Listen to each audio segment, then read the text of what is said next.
Hey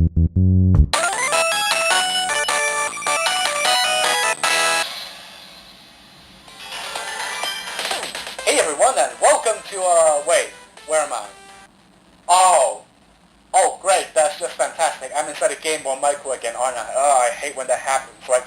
You probably can't listen to what I'm saying very clearly right now. You're probably reaching for the captions button as we speak, and what's next? Some guy's just gonna come over here and like turn the system off randomly without any warning? Wait, no, don't do that! This is probably one of the rarest Nintendo related items I've recently gotten since the Virtual Boy, the Play-Yan Micro.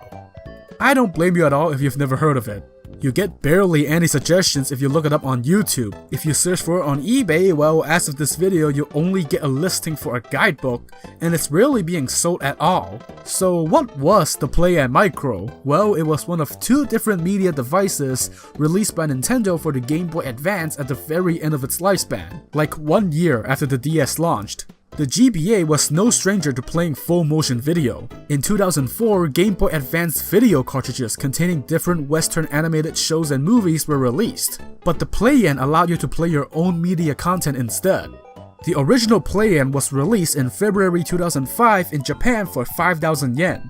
It played MP3 music files and video files in the weird ASF format and featured a little white stick figure as its mascot. You might recognize him as the guy known simply as Play-Yan, who would go on to become a recurring character in the Rhythm Heaven series. And that is basically one of the only remnants of the Play-Yan's legacy left on current Nintendo history, besides a reference in the 3DS music player. But this here is the Play-Yan Micro we're talking about. It was released on September 13th, 2005 in Japan alongside the Game Boy Micro, and retailed for the same price as the Play-Yan. It was also released in Europe under the less memorable name of the Nintendo MP3 player, and in North America it just wasn't released at all. It was pretty much the same as the original Play-Yan, but with a smaller size, ability to play MP4 video files, with a small cartridge we'll talk about later, and a lack of really simple minigames that could be downloaded for the original Play-Yan. This was a neat redesign, but it was also only available through Nintendo of Japan's online store. And add to it the DS's booming success and you've got a product which was basically doomed to eternal obscurity.